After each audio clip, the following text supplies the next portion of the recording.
everybody, and welcome again to another episode of the Modern Farming Podcast, where agriculture meets education, innovation, and outreach. We're your hosts, Chris and Tara, and together we're growing knowledge about the world that feeds us. And that's absolutely true today with our guest that's about to come on, Tara. I'm excited because I think there's very few people that don't like dairy. And this guy that we're bringing in has a dairy farm and a creamery. So I'm excited to learn about some of the ins and outs of making dairy products. How about yourself?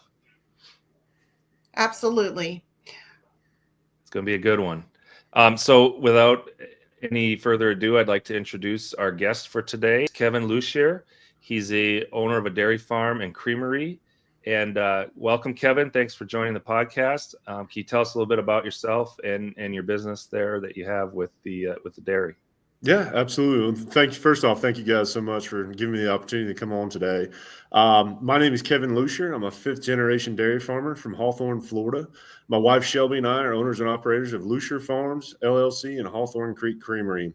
Hawthorne Creek Creamery is our artisan cheese company where we make 4 different types of artisan cheese right there on our farm using milk directly sourced from our dairy cows. We have 3 sons, Eli and Noah and Jonathan Whalen. And, we spent the last couple of years kind of touring the nation advocating for young farmers and ranchers across the country. So I'm excited just to have the opportunity to, my passion comes from talking to consumers. And hopefully all of our listeners are a fan of dairy products. And really, our goal as dairy farmers is to produce a high-quality, nutritious product that people love. So thank you again for the opportunity to be here and to kind of talk about what we do for a living. Excellent. I know I am. I'm a huge fan of dairy. All my family is, for sure. And I'm excited to hear your story. So can you tell us how your farm, let's hear a little bit about your farm story and how the creamery really came to be. That's the thing that's really I would love to hear about. Yeah. So, I grew up on my family's dairy farm, which was located about 2.5 miles from my current operation. I grew up, just fell in love with dairy, being around the animals, getting to tag along behind my grandfather and father on the farm just was, a dream for me. I fell in love with it at a very young age and knew kind of early on in high school that I wanted to make it a career. Had the opportunity to rejoin the farm in 2016 after college. Went up to Jacksonville University. That's where I met my wife, Shelby. We both returned to the dairy in 2016. And kind of started our careers. And at that time, I would consider it probably to be what we would call the Great Depression of the dairy industry. That 2016 to 2019 era was really tough. And we were kind of searching for a way, how do you bring on another family member onto a generational farm? You've got to have the income to be able to do that. So we started off with kind of a dream and a prayer and just went to work, and the good Lord opened a lot of opportunities for us. We started off by buying some cows and a small piece of land to be able to operate some hay on, and kind of started growing our operation like that. And then in 2019, we were approached by our neighbor who had started this creamery in 2009. They were making cheese. They both were in their 70s, kind of looking for a way to slow down. They didn't have any generations coming behind them. And asked us if we'd be interested in cheese making. And it was something that really took a lot of thought. We had never made cheese before, didn't know what that was going to take. I knew dairy farming. I knew that I wanted to farm, but never had really considered the direct-to-consumer processing side of it. So we took a look at it throughout 2019, really studied on it, got in there, made some cheese with the previous owners, and decided it was something we wanted to kind of jump off the ledge and try ourselves. So we started making cheese in 2020 and kind of never looked back. Now, 2020 was an interesting time to get started, that's for sure, with COVID happening. It was that we learned a lot of lessons during that time period, but that's what got us started, and we're still growing today. Wow. I would like to know, you're farming every day. How is it that your kids play a role in that farming? Are they old enough yet? Are they really going in it every day with you? So we've been blessed. I've got a 7 and 6 year old that came to us through the foster care program. We accepted them in October of 2023, and actually we're just awarded permanent guardianship of them in June of this year. So they'll be with us for the long term. And then we had our first just about a year ago in September of 24. So the older boys are getting acclimated. They love being out there. I've got them this summer. I've had them on the baler with me, fixing tractors and working cows, and they're starting to really enjoy it. We're remodeling a farm home right now. And looking at moving over there, and I'm so excited to have that next generation following me around, with a pair of pliers in their back pocket, and hopefully, loving every minute of it like I did. That's awesome. That's awesome. We were just talking about that offline, Tara and I, how important it is that kids get some of that out of school enrichment, things like turning wrenches and working in gardens and stuff. So that's great. So speaking of that, what does your day look like with you and your family on your farm? Can you take us through a typical day? Yeah, I don't know if any day is typical on a dairy farm. I'm sure, like most farmers, it kind of changes. But we get out there, and really depends on what we're doing that day. This time of year, we're really focused on cropping. We put up all of our forage that our dairy cows and replacements will eat throughout the year, basically from the middle of May until the end of September. Is really when our growing season will kick in. So right now, we're running balers pretty much constantly. And then, of course, from the herd health standpoint, we're constantly out there making sure our cows are getting the best care that we can give them.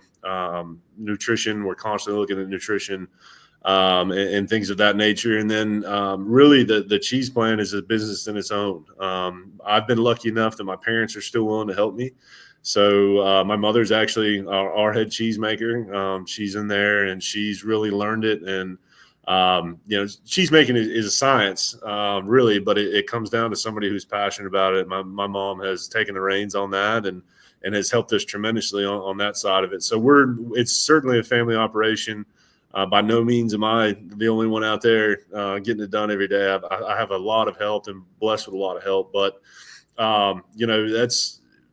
With it being a passion, I tell everybody, for us, it's not a job. It's a passion. It's a way of life. And that's where I like to be in my spare time. I like to go around and look at cows and drive fields and do all that. So that's where we spend the majority of our time. And then in between baseball games and after school functions and all of that, it can be pretty hectic. Absolutely.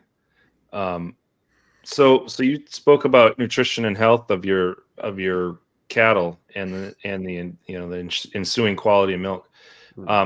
What goes into that? I'm assuming there's a lot of work that goes into managing your herd to make sure everything comes out healthy on the other side. Yeah. So, I mean, we kind of have two different business models, right? We have what we sell raw milk through our co-op that eventually gets processed and pasteurized and put into gallon jugs. And then we have our cheese making operation. And for us, quality milk is essential to both of those business models. We want to make sure that, again, that consumer is getting the highest quality, most nutritious product that we can provide. But when it comes to cheese making, you can't make good cheese without quality milk. It really comes down to that, and that's where it begins. And for us, we milk primarily Jersey cows. We do have a few Holsteins in there for nostalgic reasons. I grew up milking Holsteins, and it was kind of weird to walk down there and not see 3 or 4 of them poking their heads out of the stalls. But primarily Jerseys for that higher butterfat content. Jersey cow is going to have a higher butterfat in her milk. She's not going to produce as much milk per cow, but she's going to have that higher butterfat and protein content is what we're looking for on cheese making. So when we talk about nutrition, I have a nutritionist that we work with, and we're constantly updating what we call our ration. And the ration is all the ingredients that we put together to feed those cows. Currently, we are feeding a wet brew, which is the aftermakings of beer. It's coming out of Jacksonville in the Anheuser-Busch plant. Ground corn, whole cotton seed, and then our nutritionist develops what we call a one-shot. And in that one shot has several different commodities plus minerals and really the essentials that those cows need to operate at a high level. And with that, during different times of the year, we're changing that to ensure that we're getting that higher butterfat and protein that we need for cheese yield. So like that looks basically every week we're going out. Our nutritionist comes out and takes samples of our hay because our hay can change depending on what time of year it was harvested. So he'll take samples of that hay. We'll go out. We'll match the correct nutrition to that. We'll change it up through the feed wagon. And that's probably where we spend a lot of our time because we want to make sure that cow is healthy. We want to make sure she has all the nutrients she needs. But then also that's our largest cost on the dairy as well. So we're constantly looking at where on the spot market can we change that ration a little bit, continue to get the best health for that cow, but also save us money in the long run. So we spend a lot of time doing that. And then the second part of it is in the parlor. So milking procedures, milking routines is something that we're constantly looking at. Bacteria counts. Every time we ship a load of milk, we get a report from the co-op that has bacteria counts in it. And we want to keep those as low as possible. So we're constantly going through and cleaning the equipment, making sure equipment's running the correct way, making sure cows are being efficiently milked, but also milked in a way that's the healthiest for them. Because if you treat the girls well, they're going to treat you well. That's something I learned at an early age, and something we focused on is herd health and nutrition. So that's a huge role in dairy farming. Whether you're making cheese or not, that really plays a huge role in what we do for a living. But I'd say probably a little bit more of our focus because it directly affects how much cheese and the quality of cheese we're making through that cheese operation. Amazing. That's awesome. You said your mom helps with the cheese making. What's the process of turning milk into cheese? And can you give us a little more about that? Yeah, absolutely. So we have just put in a 400-gallon cheese vat. It replaced the 200 gallons, so we've increased our production. And really, we pump over milk directly from our bulk tank storage. It comes in roughly about 40 degrees from the tank. From there, cheese making is fairly simple when it comes to the science behind it. So we have got to change the lactose in that milk into lactic acid. And we do that by adding cultures, which is a good bacteria that will make that scientific change happen. So once the milk will come in around 40 degrees, we go ahead and start to stir that and heat it. And once we get into the heat range that we're looking for, it's usually 80 to 82 degrees. We'll go ahead and add those starter cultures. Those starter cultures we'll continue to heat and stir the milk. And then once that milk has reached a certain pH level that we're looking for, that you're seeing that lactose turn into lactic acid, we go ahead and put in what we call a rennet, and that's a coagulant that will coagulate that milk. We stop the stirring. The heat will stay. We will stop heating. It will stay around the same temperature, 88 to 89 degrees, depending on what type of cheese we're making. That coagulant will go in. It'll sit for an hour. And once it's completely coagulated and we have what we call a good set, it's a good firm set, we will cut the curd. And that curd will just be like, if you go to Wisconsin and you grab a bag of curd, cheese curd, that's exactly what it looks like. But we'll start cooking that curd throughout the process. So depending on what variety we're making that day, this is, for instance, a Gouda variety that we make. Gouda is a washed curd cheese, meaning we add hot water directly into that vat, mix it in with a whey, and that's what cooks that curd. What happens is we have to drain off some of that whey to allow for the added space of the hot water, and you wash off some of that lactic acid, and it results in a sweeter tasting cheese. We also have a non-wash curd rind, which means that we add hot water to the outside of that vat. It's a round vat, has a jacket in there, and we use hot water around the outside of the vat to heat it up and cook that curd. Once that curd is completely cooked, we will take it out. We will put it in what we call cheese molds, and those molds will form the wheel. Our wheels are going to roughly weigh about 9.5 pounds on our larger varieties, and then we have one variety that's a 4.5 pound, that's a tome. But all four varieties are cooked basically the same way with a little tweak here and there and some different ingredients to change taste. But once the curd is cooked and they come out of the vat, they go into what we call a press. And that press will press down on that cheese, and we'll stack them 6 high in this press, and it comes down and it presses those wheels together. It forms that wheel, but also expels some of the whey out of the cheese. Depending on what type of cheese you're making, the harder you press and for the longer, the more whey comes out of that cheese will affect the hardness of your cheese. So your Asiagos, your Parmesans that are really hard kind of cheeses, they'll be pressed really hard for a long time. Our cheeses are considered semi-hard.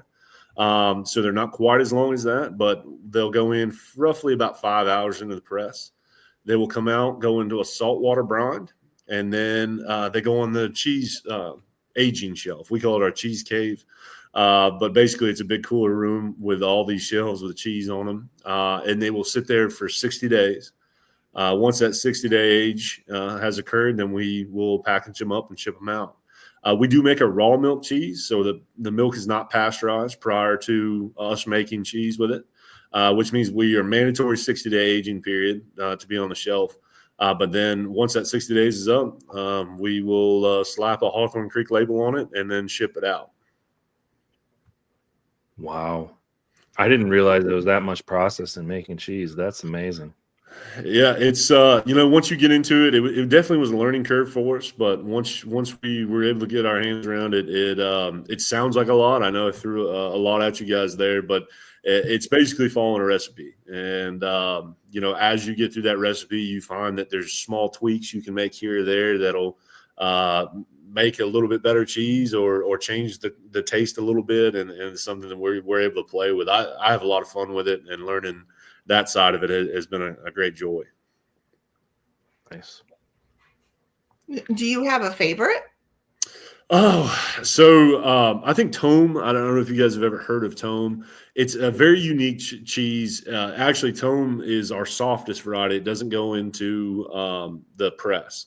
We actually stack it on top of each other, and the gravity will overnight. And that gravity helps form that wheel and expels a little bit of whey out of there. But it's what's unique about it is it has a bacteria in it called microdor, and that's one of those starter cultures. And microdor will create the cheese will create its own rind on the outside.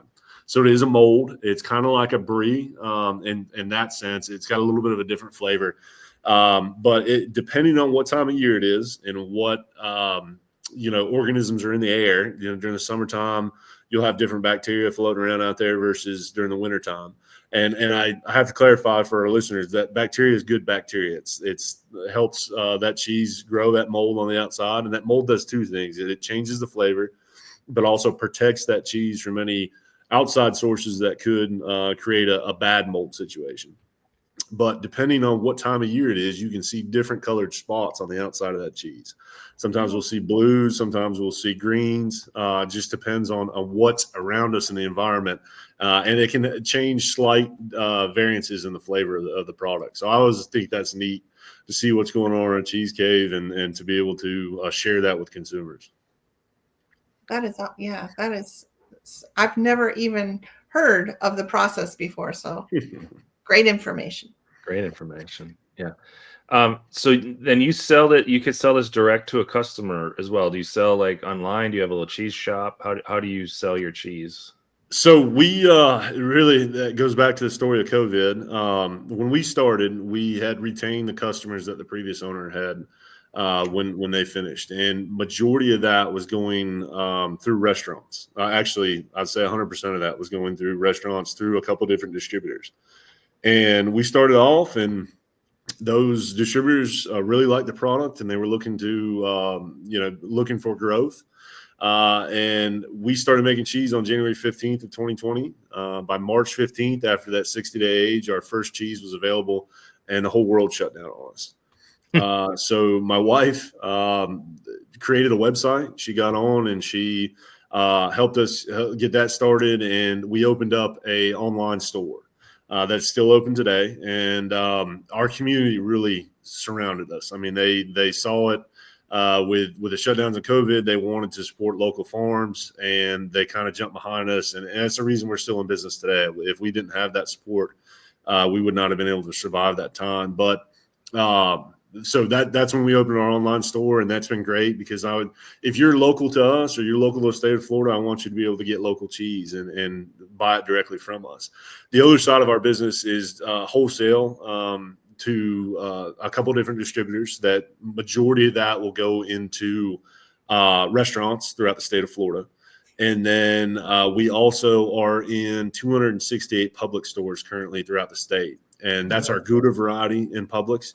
And that's in a half-pound wedge. You can find that over by the deli. They have that specialty cheese section. And it really just depends on where you're at in the state. We're continuing to grow that. Publix has been a great partner to us. They've really, as a small company goes, they have supported us. They've They've allowed us to go through some growing pains, and they've been a great partner with Hawthorne Creek. So we really appreciate that part of this business as well. Well, I'm going to look next time. Yeah. At Publix, and my Publix, to see if it's there. Very nice. So interesting questions. Have you had any customers that have asked you some interesting or surprising questions about your cheese or anything that was remarkable? Yeah, it's funny. My wife grew up outside of Atlanta. Didn't know anything about dairy farming, didn't know anything about cattle. So when she came down and joined the farm, it was eye-opening to me. What I thought as a dairy farmer that our consumers cared about was not always the case. Consumers have kind of a different view if they've never been on a dairy farm or don't understand what we do or why we do it. So it was, there has been some interesting questions, and for me, it was eye-opening to see where do our consumers, what do they want to see from their products and the people that are making them. And really what I found out was they want to see the story. They want to know why you're doing this. They want to see the people behind the product. And they want to see, the parts of the farm. When we first started, I had no idea what folks would ask, or, I always was wondering if, organic versus non-organic, or, herd health and nutrition were some of the things that I always made sure that I touched on, because those are important to me. But with our consumers, we found it that they just love to see family farms that are operating this way, direct to consumer. They want to know where their food comes from. They want to know it's the quality of the product and how it's processed. But they want to know your story, and really that's where Farm Bureau helped us so much to help us create that story, to get used to telling it, to be able to connect with consumers. And it was something that, I had found I had really enjoyed that side of it, because once they see why you're doing what you're doing, the passion you have behind it, the care that we take for these animals, then they have all kinds of questions that are, just inquisitive of what's it like to be a dairy farmer. What's your day-to-day activity like? And it's been a lot of fun to be able to use our voice to show them what a Florida dairy farmer is all about. Cool. So that's serving as the chair to the American Farm Bureau through the Young Ranchers and Farmers. Young Farmers and Ranchers, yes, ma'am. I served sorry. From 2023 to 2025 as the national chair, yes, ma'am. Wow, that's impressive. Yeah, it was a blast. It was an absolutely incredible experience. I started off in Young Farmers and Ranchers at 18 years old. I was really blessed to be following in the footsteps of my father. He served as the chair of dairy promotion for 15 years in the state of Florida, and had the opportunities to go to those meetings as a young kid and see how our dairy farmers were trying to connect to consumers, and they were battling the challenges of their day. It really created a passion for me, not to just be a dairy farmer, but to also advocate for our industry and farmers across this country. So I knew Young Farmers and Ranchers was a great program, wanted to get started. So started there at 18 in my county Farm Bureau in Alachua County. And just kind of work my way up through the ranks. I'll tell anybody that'll listen that if you want to grow in Farm Bureau, all you have to do is show up. I continue to show up, and they continue to give me opportunities and allow me to do public speaking, and really gave me the skills necessary to be able to tell our story. Had the opportunity to serve on the Florida Farm Bureau Young Farmers and Ranchers State Committee. Served as chair there for a year, which allowed me 2 years on the state board, which was an incredible eye-opening experience to learn how that board operates and what Florida Farm Bureau does for its members.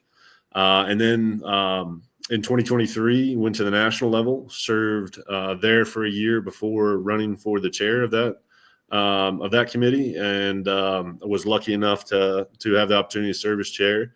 I got done in March of 25, started in March of 2024 as the chair, and just what a year. I mean, got to travel around and see farms across the country, got to speak with legislators. I got to testify in the Senate Ag Committee on Title I programs. And those are memories that I'll have made forever. I've got friends now from across the country, and just enjoyed that experience tremendously. That's great. How do you feel as being focused on young farmers and ranchers? How do you feel about what the young people are facing in the field right now? And how is Hero helping them? I feel tremendously optimistic, and there's no doubt that there's some incredible challenges for our young farmers. The barriers to entry are incredible. I'm a 5th-generation dairy farmer that kind of went out on my own with some family help, and I know for a fact it's tough. The margins are incredibly tight. It is tough to make a dollar in this industry during these economic times. But what I saw going around the country and visiting young farmers is that we may not be doing it the way that our granddads did, but there are opportunities out there for us to get creative to be able to stay in this industry. I met a tremendous amount of people that were willing to take a job off the farm and farm on nights and weekends, and then develop an opportunity to be a full-time farmer. And I saw that time and time again. So there are opportunities out there. I will say, I had a tremendous amount of help, not just from my parents, but also from folks in the industry. And I think our young farmers need it. We need to see policy that that allows folks to farm, that want to farm, and we need it. I think it's, we know this being around agriculture, and we want the consumer to know this, but without farmers, we cannot guarantee that there's food on those shelves in the grocery store. And we have people, young people especially, that are willing to get up and do the work and take the long hours and be on the farm because they love it. And it's a shame to me that a lot of those folks don't have those opportunities. So, any chance that I had, especially when it came to legislators, to get up in front of them and speak, that was my message, was we've got to find ways to break down some of these barriers of entry, whether that's conservation easements, that allow young farmers to buy land that's a lot differently priced than it was generations ago, to be able to get started. I think those conversations need to be had. But I'm optimistic because I've seen the success our young farmers are having throughout, not just the state of Florida, but throughout the country. And I think that this generation will find a way to continue the tradition of farming. Super. So that's some of the hurdles that they have to go through there. What are some of the misconceptions that you think, like, the public have about dairy and about farming in general that you see? Yeah, we could probably spend hours on this question. There's a lot of misinformation out there, unfortunately. And we've battled a lot on milk promotion side when it comes to the size of the farm. Factory farming has become a term that a lot of folks are using, when all reality, even on the larger farms, majority of them, I'd say 95%, at least in the state of Florida, are family owned. The size of the farm really doesn't matter because the practices are the same when it comes to environmental standards, when it comes to herd health and nutrition. We're operating the same way. What I thought was an interesting portion, it kind of goes back to your question about what are some of the wildest questions I've been asked is since we've gone to direct to consumer. We were operating close to 800 head at my family's dairy farm. And then we had taken about 85 of those cows when we first started making cheese, and we're milking at the facility that I'm milking at now. They're 2.5 miles apart, and we were just operating between the two. Well, when we started off doing a little bit of agritourism on Hawthorne Creek. We had folks come out and they saw the operation, and they saw that we were milking about 85 cows, and then that milk was being used to make cheese with. And we'd go through the entire operation, start off in the cheese plant, then take them through the milking parlor down to the dairy barn. And we were operating the exact same way on the 800 cow dairy farm that we were on the 85 cow dairy farm. I mean, there was nothing different about the way we managed. There was nothing different on how the cows walk through the parlor and walk back. I mean, it was the exact same operation, just 2.5 miles apart. And a woman during one of the tours was like, "This is incredible. This is what small farms have an advantage over these larger farms, and these factory farms." And I asked her, I said, "Man, what would you consider a factory farm?" "Well, anything over 200 cows is a factory farm." So, that was, and I had the opportunity to explain to her there that, 2.5 miles down the road, we had the exact same dairy farm. And she was just astonished. And I said, whether you're milking 5,000 or you're milking 85, we treat these animals the same way. We operate the same way. Our whole goal is to make sure that that cow is taken care of, that those calves and those heifers are taken care of every day. And there's really no difference. And it was you could kind of see her going, wow, I had no idea that's the case. And that's one of the myths that I hope, as we continue to use our voice and do things like this, that we can get across to consumers that agriculture doesn't matter what size you are. We're all the same. A lot of our farmers are operating exactly the same way, and it's important to get that message across. And then, some of the other things that, when it comes to why we do some of the practices we do, everything that I do on my farm is directly towards the care of that cow. And some of those practices get scrutinized, and it's something that I wish that they would just come ask a farmer. I know there's 46 of us left in the state, dairy farmers in the state. So there's not that many of us to ask anymore. But, it's important to have these types of conversations so we can explain to the consumer that we're out there for the best interest of that animal. And that's why we work every day as hard as we do. And I would love to have more of those conversations as we go down the line. So this is a good forum for it, the Modern Farming Podcast. But there's a lot of other ways to do it. I know you said you're educating some people on the farm tours, and there's always social media. Do you believe in that? Do you think we need to get more of that information out there to help people understand what's going on? Absolutely. I mean, the only folks that are going to tell our story is us. I think it's incredibly important. I've got friends of ours that do an incredible job on social media, really showing folks the inside look of what it takes to run a ranch or a farm or a dairy farm. Or, I think if we're going to control that narrative, we need, especially our young folks who are getting into agriculture, to be able to show that off, because it creates trust. If you look, there's an incredible amount of mistrust when it comes to social media, when it comes to media in general, and people trust farmers. They did a lot of research on it at American Farm Bureau, and people trust farmers. They really do. And for us, that's an incredible thing for us if we can use our voice and people are willing to step up and show a little bit of their operation and it's tough. When you're working out there and there's things going on, and, there's always a challenge when it comes to farming. There's never a day that I look and go, okay, we don't have something going wrong at this time. So it's tough to pick up your phone and try to connect with consumers at that point. But we need to do it. We've got to have that voice and that direct line. And there's no other way, better way, in my opinion, to do it through social media. Because you have the control. You can pick up your phone from anywhere. You can be in conversation directly with the consumers that we feed our products every day. And it's just going to become increasingly more important as time goes on. Thanks.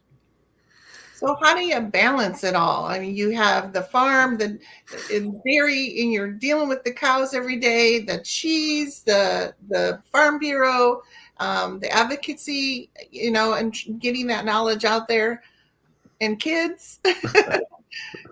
I've been blessed with an amazing wife. That's the number one thing. She really has dove into this world and the craziness and the chaos, and she's constantly allowing me to live my dream every day. And that's the first thing. And then secondly, we just try and prioritize everything. To me, I heard President Duval say this over and over again. And as the sitting president of American Farm Bureau, he had 4 priorities in his life: faith, family, farming, and Farm Bureau. And he said when those priorities were in line, he was successful. And that to me was a testament to his success, but also kind of gave me a path forward of what do I need to do? I'm not missing church on Sunday. That to me is the most important thing. We're going to be a family, and we're going to go do those things. And we try and take as much time off to be together as a family. And then from there, it's, our farm and our business, and where can we work as hard as we can work to ensure that we're doing the right things to continue to operate. And then the Farm Bureau side is extremely important to me. It's something, if we're going to continue to have generations like my 3 sons be able to farm, we've got to use our voice and stand up. And there's got to be people that are willing to step up and lead through some of those misconceptions and the legislation that comes down that ultimately affects farmers. It's constant. There was not a time that I sat on the AFBF board that there wasn't some type of challenge, a lot like dairy farming, but there wasn't some type of challenge where a legislator was bringing forward a bill or some kind of initiative that was going to affect our farmers across this country. So without those leaders, without those folks that are willing to stand up, I'm not sure where farming will be in the next generations. But I'm confident through this organization that we can create a path for my 3 sons to be able to farm someday if they want to. Absolutely. That's great. So let's talk about the future then. So where do you see your farm and creamery headed in the future? Is it with the boys? Is it national, global? What do you see for your farm and your creamery? Yeah, we've always said that we want to grow as long as that growth is sustainable. We want to continue to see how far we can take this creamery. Obviously, being able to process on farm allows us to capture more dollars than it is selling a raw product. For us, the more milk that we put through that cheese plant, the more money we're able to capture for that product. So that's going to be a big part of it. We're really focused on growth there. I want my sons, I want them to enjoy farming. You can't live this life if you don't love it. And, I want them to get out there and be able to experience it and to understand it and then take part in the work of it. I think building a strong work ethic will take you very far, no matter what industry you're in. But if they get the bug, if they want to be dairy farmers, I want to give them the opportunity to do that. And a lot of that is on my own farm, but that also takes getting off the farm and advocating for agriculture if they're going to have that opportunity. So tell me about some new innovations or changes that you've seen since you've been on the dairy farm for so long that are exciting you now. Yeah, technology is just, it is expanding rapidly. I think my grandfather, if he was still around, he would not believe some of the technology that's out there that is assisting our farmers. And in today's day and age, with those margins as tight as they can, we have to cut costs on every corner, and while maintaining milk production and being able to stay in business. So, one of the things that I really have enjoyed, and this technology has been around a little while, but it's becoming increasingly more advanced, is there's a feed technology out there that allows you to see pinpoint the accuracy of your inputs.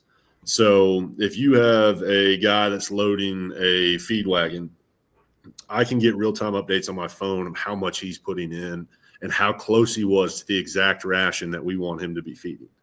And it's all done through Bluetooth and a cell phone, and he's got a big screen on the side of a feed wagon that shows him how close he was to how many pounds of each commodity that we wanted him to put in the feed wagon, how long it was mixed. There's an incredible amount of information that just wasn't there before that we can now use to cut our costs, but make sure we're being as accurate as possible, and to really refine that system as much as we can. So that's incredible. And then I'd say, throughout my time and my career, genetics has been through our dairy cattle have been incredible to see what some of these farmers have been able to do through genetics and increasing milk production and longevity of the animal and some of those things that have just been incredible to watch. And I'm sure that there's a lot more to come.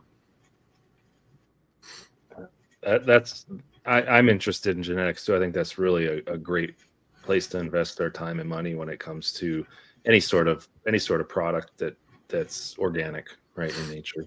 Mhm. Um, all right, so finally, just to kind of wrap up, we always like to let our guests leave our audience with a final thought. But for you, I think, why don't we ask you this question? What would you like to leave if your sons come back and watch this video later on? What would you like them to take away from what you said here? What's your final thoughts to them or to your family in general?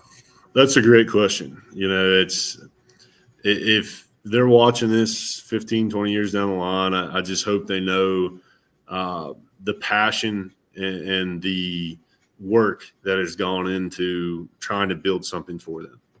You know, I watched my father work himself hard for several years, but it gave me the opportunity to do what I love. And, you know, for me, this is so much more than a job. It's so much more than, you know, a career. It's what we've done for 5 generations in the Lussier family. It's our passion. It's what we love. And I hope that I can instill that in them. I hope they can enjoy it as much as I do. But, you know, that I just want my family to be happy and healthy as they continue to grow and to continue the legacy of farming at some point would be incredible. But like I said before, you've got to love it. And this job is too hard and too much work to not love it. And that's where I think a lot of our consumers, as we look at it, and that's what I want a lot of our consumers to know as well, is this isn't, you know, just a hobby, or it's not just a career. It's something that we love to do every day. And it's that passion and that hard work ethic that all of our farmers possess. And it goes into wanting to provide a high quality, nutritious product for folks that don't have to worry about where their food comes from, doesn't have to worry about where the quality of the food comes from, because they know that farmers are out there working hard for them every day. Outstanding. All right. Well, thank you, Kevin, for joining us today. This was a great podcast. Really good information out there, and it's been a pleasure to have you on. So thank you both. Thank you. Thank you. And that's all the time we have for this podcast today. Thanks for watching. Be sure to follow us and share us and join us again as we grow knowledge about the world that feeds us.